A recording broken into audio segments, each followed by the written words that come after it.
a month-long trial. It's a beast of a trial to deal with. What was that like for you, first and foremost, as a prosecutor, to tackle a trial of this magnitude, first off, lengthwise, not even discussing the content? It was difficult. Obviously, it's the longest trial I've ever had, lasting, those 4 weeks, and the amount of information that was involved was more than I'd ever dealt with as well. And so it just took a lot of organization and making sure that each day we had planned out what we hoped to accomplish that day in trial. And then, logistically organizing to make sure the witnesses were there. We had exhibits copied. And so it was a huge task. What was that like for you preparation-wise? I mean, we talk about preparing for any trial. It takes time for any attorney to prepare for a trial. What was it like for you to prepare for a trial, A, in general speaking, but B, just the importance that it kind of felt like community, the world, all these people watching. What was that like for you preparation-wise? Of course, you're under more scrutiny when it's a case that has as much publicity as this case did, and you have this sense of obligation that you want to do the best you can and make sure that you're completely prepared. And so, you have that extra pressure, but in terms of preparation, you kind of just go through the same routine that you would with any trial. Just in this case, the trial is going to be lengthwise, it's going to be longer with more witnesses and more exhibits than I dealt with in the past. But you try to go through your same routine, and you don't want to change your routine just because it is a trial that has more publicity. And so I just tried to go through my same routine. I organized my exhibits, my witnesses the same as I would for any trial.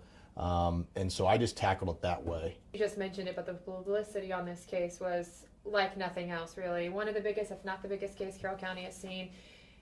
As a defense lawyer before being elected prosecutor, coming into this process, did that play a role in kind of how you decided to do things or your strategy going in? I think just your experience in general, whether it's you start off as a defense attorney and move to a prosecutor, or whether you just start off as a prosecutor and have a career as a prosecutor, I think your experience as an attorney is what plays into your decisions on witness order, what exhibits to put in, all those kind of things. I do think, as being a defense attorney, it gives me that unique experience to kind of view things from the other side. So when you start to think about what strategies the defense will have or what defenses they'll put forward, I think it gives me a unique perspective that I've been on that side. But I think prosecutors who have been career prosecutors have those experiences too that give them that, that advantage. So I think it's just your experience in general that gives you the knowledge and the wherewithal to say, okay, what order am I going to put the witnesses in? What exhibits are we going to produce to the court? In this situation, this is the first time I had worked with two other attorneys on the case, and so we would have open discussions about what is the best way to move forward, what is the best strategy for trial, what is the best witness order, those kind of things. So it's very much a group effort. It wasn't one person making the decisions. We talk about public view, and you talk about this case in general. I mean, it captivated so many people, not just from Carroll County, surrounding communities, the state, really nationwide, so many people being interested in this case. And really, because of that, there's kind of been this whole cottage industry, if you will, true crime people, interested in learning about the case, people just talking about the case. All the noise that's happening, whether it's after trial, before trial, standing outside of the courthouse, how did that impact you as the prosecuting attorney in this case? You try to block it all out and try to focus, like you said, just on the facts of the case, because what happens on a YouTube true crime channel or, through the media, that doesn't really affect the case. You've got to focus on the evidence that you have and the facts of the case, and so you try to block it out. Now, it's impossible to block it all out, especially when it's in your face, when you're leaving the courthouse. Obviously, it affected, I think, probably the family more than me, because there were some personal attacks on the family. I expect personal attacks as a prosecutor. I expect not everybody's going to like me. And so I kind of expected it and didn't bug me. I guess you'd have to ask the family whether it got to them or not. I think some of the community members, it got to them because just so many people bad-mouthing Delphi as a whole and Carroll County and unjustly doing that. But for me, I just tried to block it out as much as I could and focus on, okay, what do we want to present at trial and what are the facts that we can prove? How difficult was that for you to combat that? Here's what's happening in the courtroom, and here's what's spreading like wildfire outside the doors. I guess that's kind of a two-part question. For the pretrial phase, my concern was that we were going to taint any kind of jury pool that we had a hope of getting. And so that was my biggest concern, that we're not going to be able to get a jury pool that hasn't heard about this case or hasn't formed an opinion, because there was so much outside noise coming in and so many podcasts and YouTube channels and all these different things who were reporting on it. And so pre-trial, that was my main concern. It didn't really affect me in terms of preparing for the case, but when selecting a jury, I was of the concern of, okay, are we really going to be able to get a jury that hasn't formed an opinion about this case already based on something they've seen in the outside world? And I've never dealt with a case that has much publicity as this, so there's a legitimate concern in this case. When you get to trial, again, I really didn't have a concern because the jury was sequestered, and so I felt pretty confident that they weren't getting all that outside noise. When we get to trial, my biggest concern was the safety of witnesses we had coming in and out of the courthouse, the safety of the family coming in and out of the courthouse, and just then the safety of the officers working the courthouse and the grounds around the courthouse, because my concern was that a YouTuber, podcaster, or somebody else was going to fuel the fire for somebody who would act on those emotions and do something drastic, either intentionally mess up the trial, say something when they're in the audience, cause a ruckus in the courthouse, put the officers in danger, put witnesses in danger. So those are my concerns with kind of the outside publicity, not so much with the facts of the case. You mentioned some of it about, sequestering the jury, pooling the jury, hoping that you're going to get a jury that, whether they've heard about the case, haven't heard about the case, but ultimately a jury that has no formed opinion. Do you feel Richard Allen had a fair trial? Yes. How do you feel in terms of the sequestering process with the jury? You think it went smoothly, or how difficult was it for your team to cultivate that jury?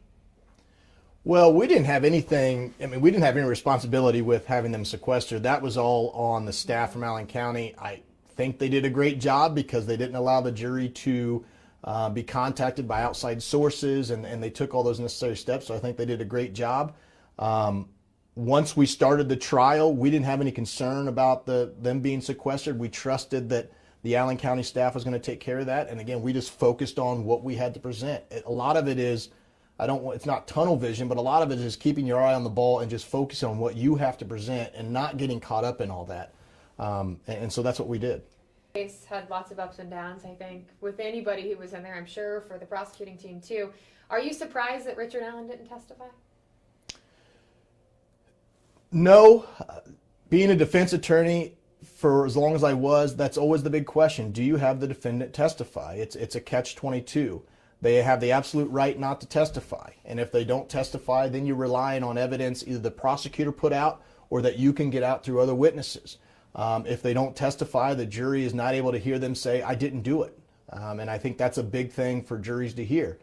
On the other hand, if you have them testify, you open them up to cross-examination and open them up to oftentimes a lot of hard questions that are going to be hard for them to answer, which could make them look equally as bad in front of a jury. And so it's always, each case you have to look at individually. And so I wasn't surprised he didn't testify, but I wouldn't have been surprised if he did. We were prepared if he did testify with questions that we were going to ask him. But that's always a very tough decision as a defense attorney of whether or not you have your client testify. And you oftentimes have to make that decision in the fly. Is it going to help me or is it going to hurt me? And so we were prepared for either way they went. And so I guess I wasn't surprised, but I wouldn't have been surprised if he had testified as well. Speaking of the jury, in your opinion, what do you think did it for the jury? What do you think was that tipping point to reach that guilty verdict? I don't know. One of my pet peeves is when people tell me how I feel or what to think, and I'm not going to sit here and tell the jury, they should have hung their hat on this or should have made a decision based on this. In my mind, I would like to think it was just the totality of the circumstances, the totality of all the evidence that we had. And so I don't know if there was one specific thing. And again, you have 12 individuals who all have different life experiences and think differently. So what may have been the deciding factor for one juror may not have been the deciding factor for the other. One juror may have bought into or believed in the science of the ballistics. One juror may have said, okay, the timeline is what I hung my hat on. One juror may have said the confessions. In my mind, it was just a totality of everything that led to the conviction. But again, that would be a question for the jurors. I don't want to try to tell them what they think or tell them what they should have hung their hat on. When you hear that word theory really just being thrown out and about, as a prosecutor, when you hear the word thrown around, what goes through your mind when you hear this word theory thrown around the way that it has been? I've said this before, and I'll stick to it. It's okay if you want to use the word theory, but you got to back it up with evidence. And if you want that theory to become a truth, you got to have evidence to back it up. And we live and die by the burden of proof of beyond a reasonable doubt. And so if you can prove a theory beyond a reasonable doubt, then to me it becomes a truth in the court of law. And until then, it's just a theory, and that's just what it is. It's an idea of what you thought happened. And so I don't have a problem with people throwing that word around, but where's the evidence to back it up? There's been so much time where neither side had an opportunity to say much. It was under the gag order, obviously, for quite some time. What to you did the gag order mean? Gag order to me was just a reiteration or a re-emphasis on the rules of professional conduct that we're bound by. And that is that you should not put out anything in the public that's going to try to taint the jury or elicit a response from the public. And we're bound by those rules. And the gag order is just an emphasis of that to say, don't talk about this case in the public. Don't put out press releases that try to, condition the public to whether Richard Allen was guilty or innocent. And mainly that was done so that we can get a jury that's not tainted or biased. I really had a fear that we were, regardless of how many people that we subpoenaed in to be for jury duty, that we weren't going to find 12 that hadn't heard about this case. And so it was a real concern for me, and I wanted to be able to get 12 people who didn't form an opinion about this case, were unbiased, so that we could have a fair trial, not only for the state, but for Richard Allen. And you felt like you got that? Yes. It's so easy these days, I think, to electronically disseminate anything. I mean, still to our newsroom, we get leaked crime scene photos, that photo that was leaked. Sure. As the prosecutor, do you think there should be something in place to try to protect evidence like this, or do you think that there should be a safeguard of sorts or anything to try to prevent things like that from happening? I think the lawyers are the safeguard, both the state and the defense. I think we are the safeguard. We have an obligation to protect that confidential information and sensitive information that we get in discovery. I think we have to be the safeguard. Is there a better way to do it? Police it? I don't know. But I think we as attorneys have a responsibility, especially dealing with children. And if children are victims of things, children's statements, photos of children, photos of the crime scene that involve children. I'm not saying that we shouldn't do that with photos of crime scenes that involve adults, but I think we have an extra level of care and duty to protect those things that involve children victims. So I think the attorneys are the safeguard. Is there a better safeguard? If there is, I don't know what it is. Talk about why that's so important to you, because as a mom myself, obviously, I would never want photos like that of my child to be circulating. No one in their right mind would want to. Why is that so important to you to let people know, hey, this is not okay? It was important at the press conference because I think that we've gone down this road with a lot of the YouTubers and podcasters and even some media that it's all about how many people can I get to tune in, or how many clicks can I get? How many followers can I get? And we'll do any means possible to get those followers, to get another follower or to increase that number. And that goes as far as showing the crime scene where there's two girls that are dead, one of which is naked. And I just wanted to really emphasize that you can tell this story without those photos. And whether you want to believe it or not, if you pass those photos on, you're part of the problem. And we can never, law enforcement did our best to scrub the internet of those photos when they were leaked. But it is an impossible task. If it gets sent to one person, like you said, it's so easy to disseminate stuff. Once it gets sent to one person and it's on the internet, if it gets posted on Twitter or Facebook or wherever, it's out there in the internet and you can never get it back. And so I was really emphatic about saying, don't use these photos to get more clicks or to get more readers of your story. Use something else. Because the only way, Becky Patty said, is generational. The only way we're going to stop those things from being, I guess, published through the internet is if we get people to stop sending them forward. How did the heaviness play a role or a toll in you as the prosecutor? I mean, I can't imagine the time and the hours that are put into a case like this on top of the heaviness of it. Yeah, the time and hours, obviously myself, Jerry Holman, Indiana State Police, my investigator, Steve Mullen, everybody involved spent a ton of time trying to track down how the leak occurred. And then spend a ton of time trying to scrub the internet of those photos. And so that just takes on top of everything else you're doing with the case. And so it is a huge amount of work to try to do that. The toll, I tried not to think about it much during the trial because you don't want to get consumed with emotion where you kind of take your eye off the ball. I think afterwards it hit me a little bit harder to think, okay, these pictures are still out there, and they're of these two little girls. And I think I have so much compassion for the family and how they feel when, I mean, people were sending them those photos and, you know, saying, hey, these are out there and those kind of things. So it really took an emotional toll on me afterwards because I started thinking about the family, and kind of the words that Becky said hit home pretty hard, that it's generational. And, you know, just what I said at the press conference, what if it was your children? And so during the trial, it angered me that those were out there. No reason for those to be out there. I don't care what kind of story you want to publish. You don't need those pictures to promote that story, in my opinion. And so it really angered me. And then afterwards, yeah, it's emotional to think, you know, I have kids too, and it's just emotional to think, you know, what if those are my girls? You know, what if they were pictures or my nieces or my sisters or whatever the case may be? So, outside of the leaked photos, just the case itself. I mean, as a parent yourself, as somebody who has to go home and take care of kids, sure, it's challenging. I know the toll it took on me, not even just being home. I can't imagine the hours that have to go into preparing for something like that. Caseload, generally speaking, outside of the leaked photos, can you share what that was like for you and how you navigated? There are days you get overwhelmed and you want to just quit, and, you know, because you have 2 or 3 things going on. You may have another fire to put on in the office, or another case came in that you have to deal with on top of the stuff for Richard Allen. And there are days you get overwhelmed, but you just have to, I guess, organize it in a way where you're just accomplishing one task at a time and try not to get overwhelmed. But there definitely are days that you get overwhelmed and think, I have so much to do. I don't know how I'm going to do all this. Obviously, a lot of sleepless nights, a lot of time away from family and friends, a lot of missed family events, and you just have to sacrifice that to put the work in that's necessary for the case. And so, you know, we're paid for 37 hours a week, and that's just what we are.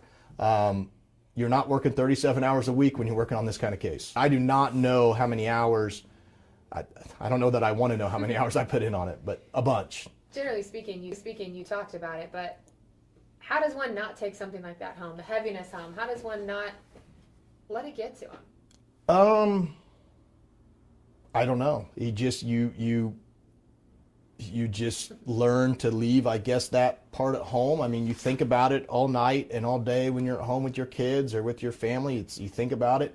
In this case, it was hard to get away with it get away from it because, you know, my family wants to talk about it. My friends want to talk about it. Everybody wants to talk about it and wants to know what's going on. But you kind of just have to be able to put it to the side and enjoy the time that you have away, because that's your time to recharge. So when you come back, you can, you know, work on the case again. So it's not easy, but it's just something you learn. I think probably all attorneys have this ability where they can kind of put those cases aside and put the emotion aside, and, you know, still go home and enjoy time that you have with friends and family. Waiting for the verdict probably felt like forever. I mean, people keep saying 19 and a half hours. It was more than 19 and a half hours. The jury was deliberating for 19 and a half hours, but there was time, obviously, that you're sitting there, you're waiting, you're wondering. Walk me through that time with you guys and the prosecuting team of the longer you waited. What was that like for you guys? It's always hard waiting for the jury to come back. And I imagine if you took a poll of 50 attorneys, you'd have half that say, oh, it's better if they come back quick, and half that say they come back, you know, it's better if they come back or take longer to decide. I don't know, but it is, I guess, it's tough to wait. And it wasn't so bad the first couple of days. The Sunday that we had off between the Saturday and the Monday, where the jury was off and we didn't have to come into court and we're just home, that was a hard day because you're just wondering, what are they doing? What are they thinking? So the waiting is always tough for me. It may not be for other attorneys, but it always is for me. How much second guessing do you do during that? Did I do this right? Did I do that right? Should I have done this differently? I think you always do that. I mean, I can't tell you how much, but you're always going to second guess. Should I have done this? Should I have objected there? Should I have not put that in the evidence? For me, that's normal. Even if I think I put on a very strong case and I'm confident the jury's going to come back with guilty, you know, I still wonder, should I have done that? Would that have been the thing they hung their hat on? Because you don't know at the end of the day what the jury's going to make their decision on. When it comes to cameras in the courtroom, do you think that impacted the trial, or would it have been differently if there was cameras in the courtroom? I don't know. I've never done a trial with cameras in the courtroom, so I can't really answer that question. I don't know. I don't know. I'll be automatically going into this assume that if you get that guilty verdict, there could be an appeal process? Yeah, I think so, especially with a murder charge and the fact that the sentence was what it was. Even the minimum sentence on these kind of charges is 45 years. So I think in any kind of murder conviction, you expect an appeal. We expected it. We expected it from day one that if we get a guilty verdict, he's going to appeal it. And so, yeah, that's something we're ready for. What is your role should an appeal happen? I know it's obviously been discussed. They're heavily saying they're going to do it. He's been appointed attorneys. The Attorney General's office will represent the state of Indiana, and the Attorney General will appoint probably 1 or 2 attorneys to handle the appeal. Our role at that point, myself, Stacey Diener, James Luttrell, becomes more of a supportive role. Help them with any documentation they need to review. If they have questions about what happened in the courtroom or how something was presented, we're there support for them to say, what information you need, let us help you get it. We know where that's at because we're the people in the courtroom trying it and they're not. So we're just a supportive role. Should an appeal go through, do you prosecute it again? When you say should an appeal go through, if an appeal goes through it goes back to trial, and the Court of Appeals says something was done wrong and it has to be retried, do we try it again? Absolutely. You couldn't talk for so long. Is there anything you want to say that you want people to know or take away from, whether it's this case or the impact it had on the community or where you go from here? I don't know. I guess if I had to say anything, just thank you to everybody that helped along the way. And I always forget names, but Doug Carter, Jerry Holman, Steve Mullen, Stacey Diener, James Luttrell, my staff, all the investigators, Rich Davies, all Brian Harshman, just, the list is endless. I said this the other day, that I could not have done this by myself. And I did not do this by myself. Though all those law enforcement officers, Stacey and Jim, the attorneys that helped me do it, they deserve as much praise as I'm getting. That's a fact. The family, for as compassionate as they were throughout that and just that they were able to abide by the gag order and not say anything. How important was that for you to please abide by the gag order? It was important to me. It's an order from the court. And so I respect the court's order, and I was going to do everything to follow it. And again, I wanted to make sure we had a fair jury for us and Richard Allen. That was my main goal, to say, look, let's just not say anything so we can get a jury that's fair and unbiased, so we all are on even playing ground when we go into the courtroom.